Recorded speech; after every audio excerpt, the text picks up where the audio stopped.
Thank you, Lord Mayor. I second the recommendations in this report, and I know that there had been discussions in the last week or so about putting on a time clarification on the first bullet point. I think it had been agreed that it should be 6 months, and therefore I support the amendment put in by the Conservative group, which puts that in writing. I think it had been agreed across the party, so I hope there's no controversy about that, because I think what Councillor Cotton said about maintaining cross-party agreement on these serious matters is really important. And just on that, I think it would help that process if we could agree the procedures a little bit further in advance of the meeting, because they had been changed at the last minute, and it just would be, I think there had been time to agree those procedures. But nevertheless, we are where we are. The request made in the petition is modest and simple. That given the damning ruling given by Judge Foster in the Royal Courts of Justice last February, that this council should no longer honour former Councillor Afzal as Lord Mayor's deputy and attending official events as former Lord Mayor and having the title of Honorary Alderman.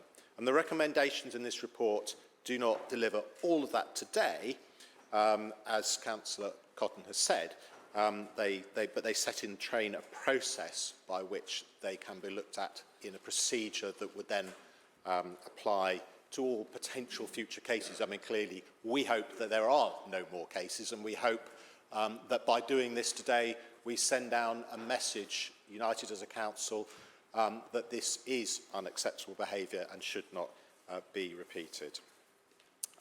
As I'm now seconding it, the motion rather than saying it, I don't have time to say all that I would have said.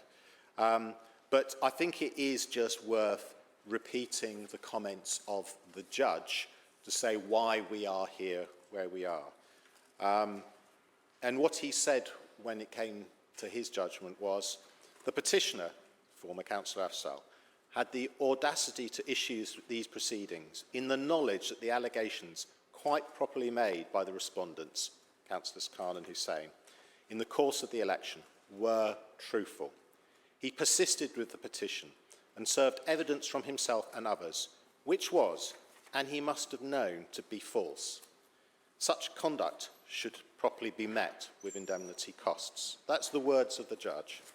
And our contention is that such conduct should also lead to a termination of all honours bestowed by this council. To say the opposite would be bizarre. It would be to say that you can seek to bribe the electorate in an election and then lie about it to the Royal Courts of Justice, threatening the careers of two members of this council.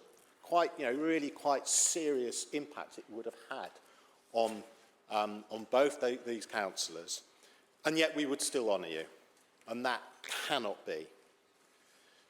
And as we seek to rebuild the reputation of this council from the financial woes we currently face, we must also make it clear that we value and honour only integrity, and not those who have the audacity to lie to the courts with such potentially serious consequences.